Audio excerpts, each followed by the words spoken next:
Slava Ukraini! Thank you all so much for coming out this evening. As a city, we hold compassion to be one of our core city values, and we are here to show unlimited compassion and support for Ukraine and those who have been affected by this terrible war that is happening right now. And as Ukrainian President Vladimir Zelensky asked in a video message to the world yesterday, we are here to add our voices to those demanding that Russian President Putin end his vile, appalling attack on the sovereign nation of Ukraine and its people. Ukrainians have shown incredible courage in defending their country. Here today, we join cities around the world gathering to say, we see you, we support you. The abhorrent and violent actions of the Russian government toward the sovereign nation of Ukraine and its people cannot and will not be ignored. We're also here in support of our local Ukrainian community, many of whom have family and friends still in Ukraine, and they are understandably very worried about them as Russian troops continue to kill civilians and destroy cities in this unprovoked assault. Louisville is home to an estimated 10,000 to 20,000 people of Ukrainian descent, many second and third generation immigrants. They are part of our global family, and it is critically important that we surround them in love and encouragement in this awful, dark time. As the great Reverend Dr. Martin Luther King Jr. once said, "Darkness cannot drive out darkness, only light can do that. Hate cannot drive out hate, only love can do that." And as a city and a nation, there are ways that we can bring love and support and help drive out some of the darkness that this terrible war has wrought.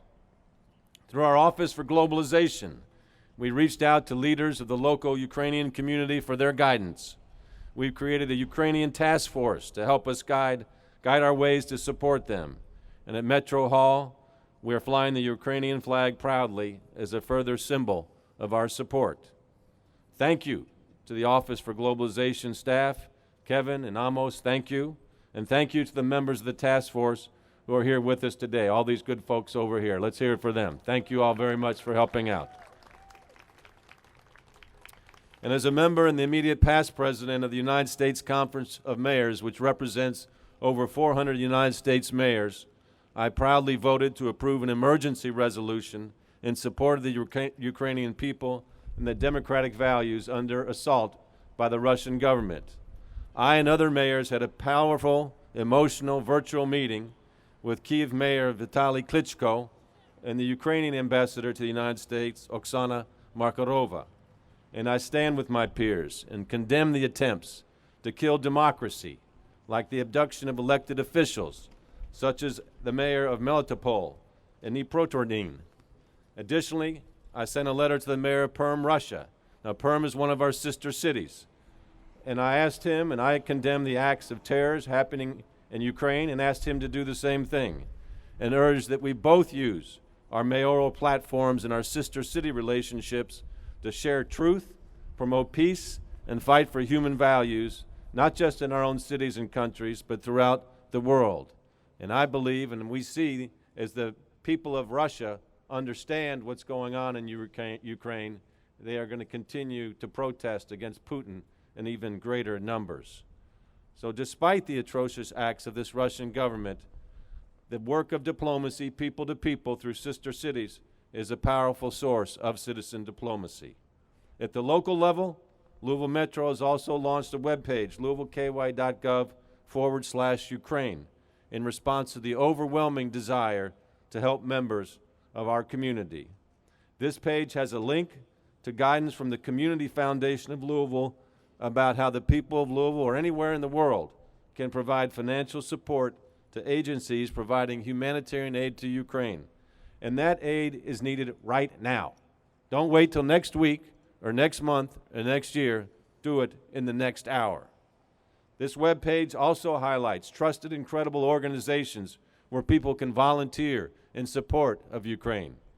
3 of those organizations are represented here today and have events coming up during our Give a Day month in April of service to the community. So if you'd like to volunteer and help, here's 3 opportunities. The first group is Love the Hungry. For the past 10 years, Love the Hungry has hosted more than 40,000 volunteers and created 7.5 million fortified meals that are shared with families vulnerable to hunger across the world and here in Louisville. That includes 600,000 meals packaged during the past celebrations of our Give a Day. On April the 4th, Love the Hungry will host a food packaging event to assemble 20,000 meal kits for children and families to be sent to Operation Ukraine in Poland, April the 4th. Thank you to the Love the Hungry founders, Dale and Tanya Oker, who are here with us today. Thank you all very much. So April 4th is a way to help. The second organization I want to mention is WaterStep. They train people in developing countries to use safe water solutions and manufacture and provide products to do so. On April the 5th, WaterStep will have volunteers sorting new and gently used shoes, which are sold to an exporter to create funds that allow construction of WaterStep bleach makers, which are being sent to existing hospitals as well as pop-up field hospitals in the red zone of Ukraine. WaterStep has sent 100 bleach makers to Ukraine already and asked for another 400, which will go out as soon as funds are raised to do so. So we got work to do. I want to thank WaterStep founder and CEO Mark Hogg, who is also with us here today, and we'll see him on April 5th. Mark, thank you. Finally, SOS International. SOS meets critical healthcare needs in medically impoverished communities around the world by collecting and distributing surplus medical supplies and equipment. Since 1993, SOS has saved more than 1 million pounds of those supplies and equipment from landfills, bringing health and hope to 107 countries around the globe, including Ukraine. So on April the 6th, SOS will have volunteers assembling medical kits that will go to hospitals in Ukraine and Poland, April the 6th. So I want to thank SOS CEO and President Denise Sears, who's with us here today, another great citizen. Thank you, Denise. I also want to mention 3 other local nonprofits that work with our refugee communities: Americana Community Center, Catholic Charities of Louisville, and Kentucky Refugee Ministries. Just yesterday, President Biden said the U.S. will accept as many as 100,000 refugees from Ukraine. We don't know if any of them will end up in Louisville, but I contacted the White House today to advise them that we welcome Ukrainian refugees here in Louisville. We already have a great, large local refugee population that needs us, so if you can help them, please do so. And let me add that if you're interested in volunteering with the organizations I just mentioned, or any of our city's amazing nonprofit agencies, there still is time to register for our 2022 Give a Day month of service at mygiveaday.com. So those events I just mentioned, you can go to mygiveaday.com, send up, get the information, share it with your friends, and go and help our friends in Ukraine. So now I'd like to introduce another huge supporter of Ukraine and our Ukrainian brothers and sisters here in Louisville, and that just happens to be the best congressman in the United States of America. Please welcome John Yarmouth. Good afternoon, everybody. Thank you all for being here. I want to talk a little bit from my heart. A couple of weeks ago, President Zelensky addressed the members of Congress on a Zoom call. Many of you, I'm sure, saw that on television. And the thing that struck me so vividly, so intensely, was the video that he showed portraying life in Ukraine just a few weeks before as to how it is now.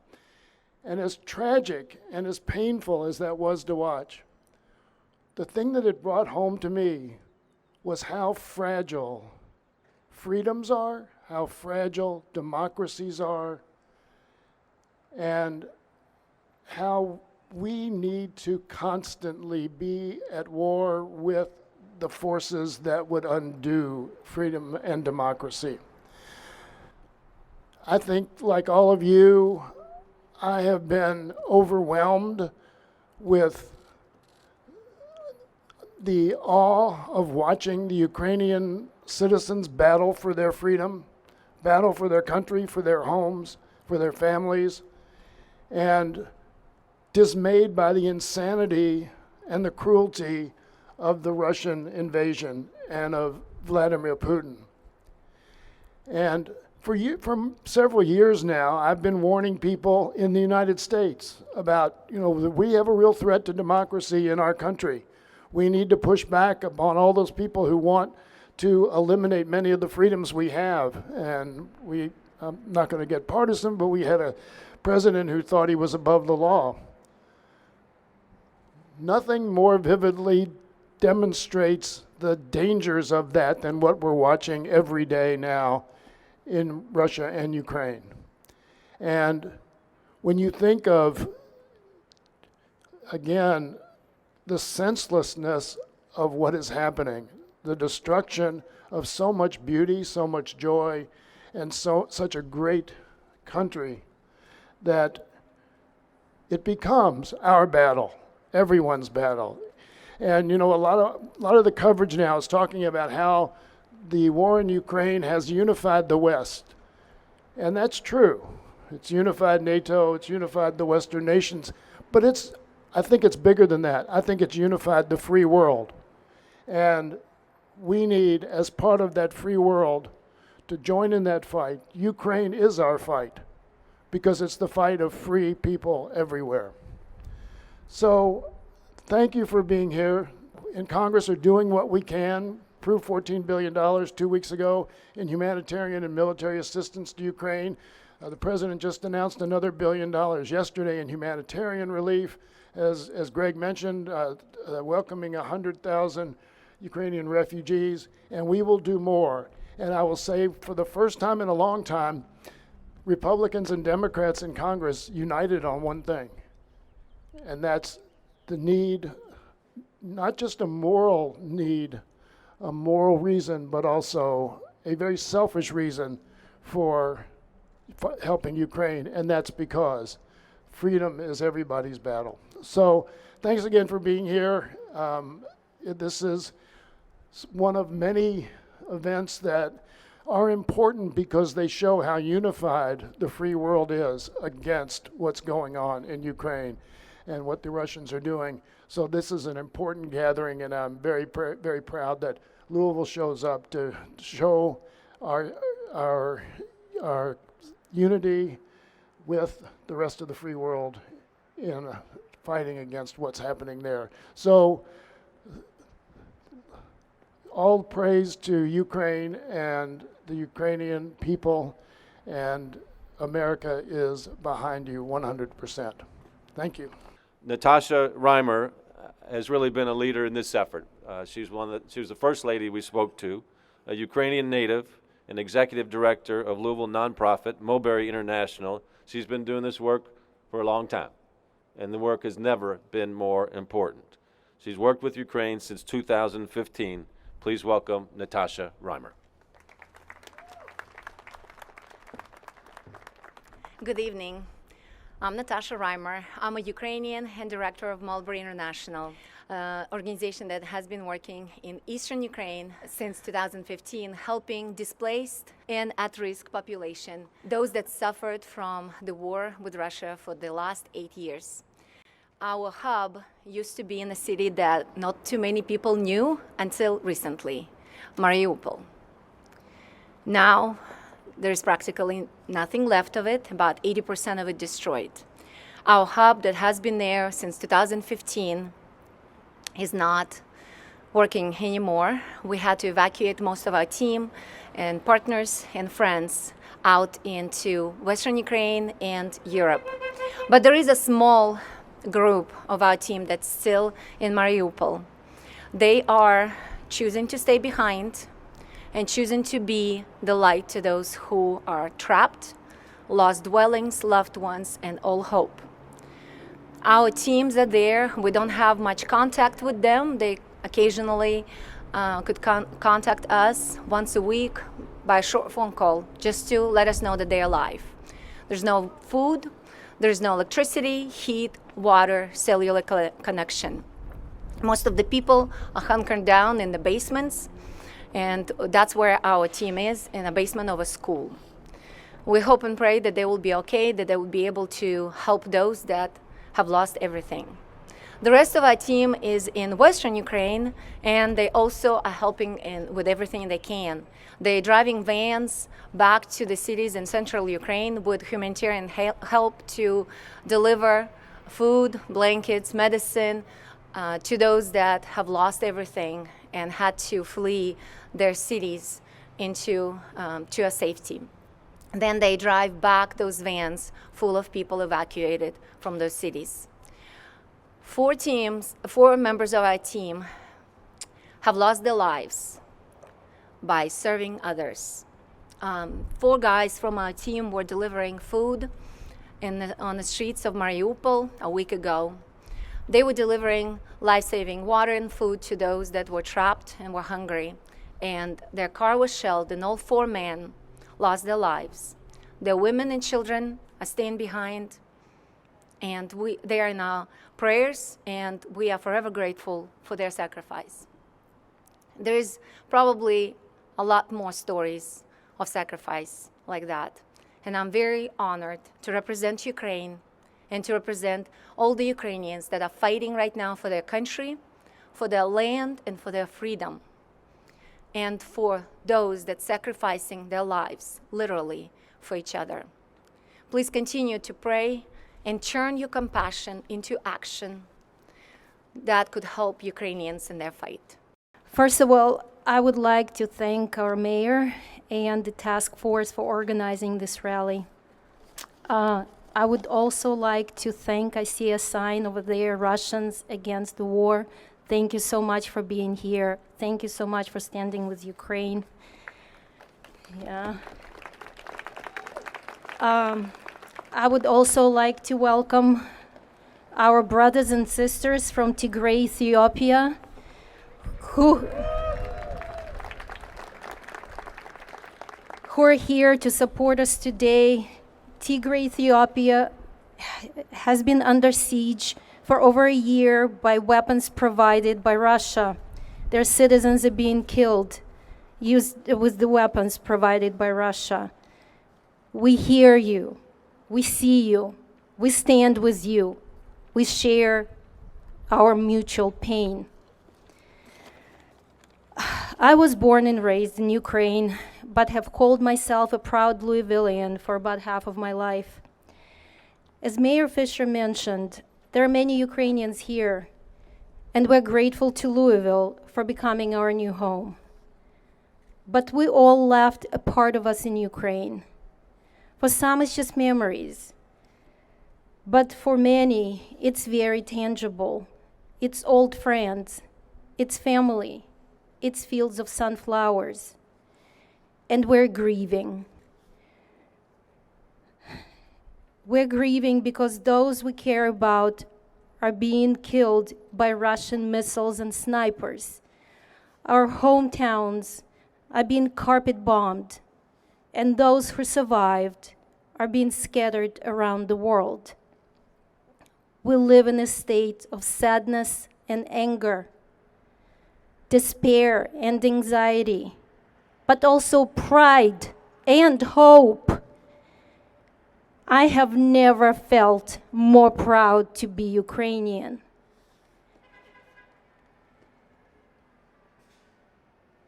Ukraine has been holding up the future of the world's democracy on its tired shoulders. The NATO line that shields Europe from the raging Russian bear is painted with Ukrainian blood. The road to a peaceful world is paved with Ukrainian bodies. Ukraine is waging an existential battle for its survival as a nation and as a democracy. But its sacrifice also ensures that you and I and every one of us standing here can continue to live in a free world. Was it not an American patriot who said, "Give me liberty or give me death"? Ukraine is literally living and dying for our democratic ideals every day. from President Zelensky to a little girl singing Frozen in a bomb shelter. Ukrainians inspire and give us hope for humanity.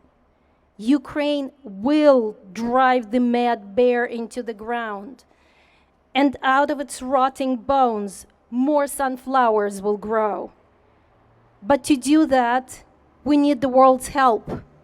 We need your help. I know that times are tough for the American economy. I'm a teacher. I buy groceries and I fill up my tank, and it bites every time. But what is the alternative?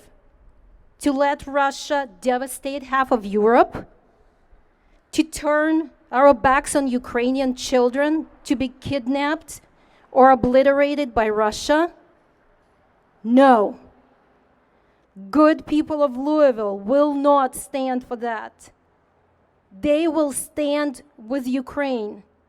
They are standing with Ukraine right here, right now. They will continue to make economic sacrifices to ensure a democratic future for our world. My colleagues and students at St. Francis School are already doing their part to support Ukraine. Today, we're selling ribbons made by them, so please do not hesitate to buy some for yourself and for your friends. A group of Ukrainian patriots is selling yard signs over there. Please purchase some to show your neighbors that you stand with us. Donate to local non-for-profits like SOS that is working to ship medical supplies, like Love the Children that is preparing to ship meals. To offer the most immediate and badly needed help, please contribute to QR codes that you can see right here in front on the posters. Please reach deep and give generously. Know that every dollar you give helps shelter a child, provide medicine for the wounded and the sick, and feed the hungry. Ukrainian heroes are doing their part. Ukraine is paying the price for all of our freedom with the blood of its citizens. Please find it in your heart to help in a meaningful way. Scan the QR codes, give to the nonprofits, especially the local ones. We are not asking for charity. We are asking for a fighting chance. My name is Mariana Grabova. I am 15 years old and I'm a Ukrainian American. For the first time, I see what it means to have freedom and independence threatened. I was born here in the US, luckily enough, and I feel like I, as well as many others, we take our freedom for granted. But when I spoke to my cousin, who is a medic and captain in the Ukrainian army, who is currently on the front lines, and I hear stories of people my age being torn apart by Russian bombs, I realize that this safety, this freedom is not guaranteed. In order to have this freedom, you have to fight constantly. It doesn't matter what age you are, whether you're a teenager or a senior citizen, you have to fight. And in today's case, the fight is not only for freedom. It's a fight to stop a regime that is killing innocent Ukrainian children and citizens. This is a genocide being committed by Putin and his Russian army. We have to help. So many people have already died, and 10 million Ukrainians have been forced to flee their homes. So the least that we can do is try to show our support. It doesn't matter that we're 3,000 miles away from Ukraine. We have an impact. You and I have an impact. Anyways, over the past few weeks, my school, North Oldham High School, we have been able to successfully collect hundreds of pounds of humanitarian aid to be shipped to Ukraine.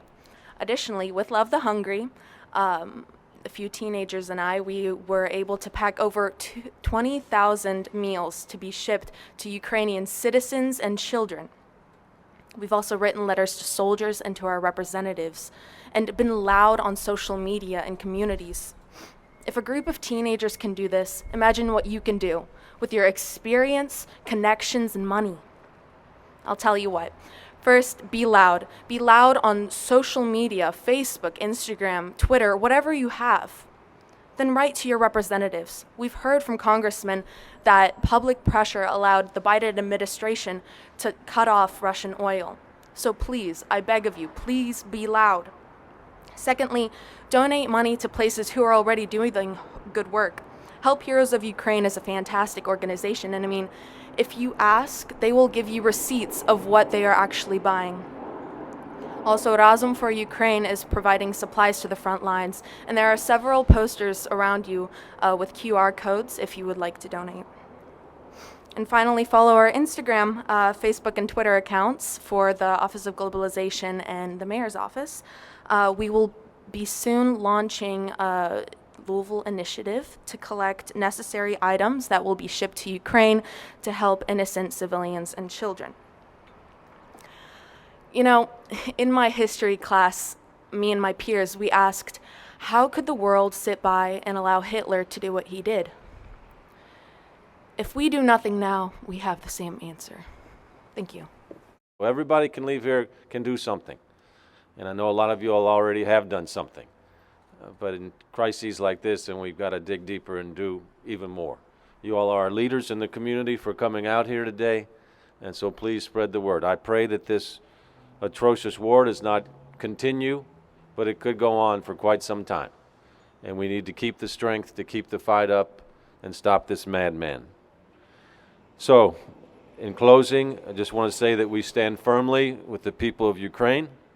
We condemn the actions of the Putin regime and the Russian government, and we pray that Russia ultimately will choose peace. The great people of Ukraine deserve nothing less, and the whole world will come together to rebuild that beautiful country. So I'll end with the words, God bless America, and glory to Ukraine, and in Ukrainian all together. Слава Україні!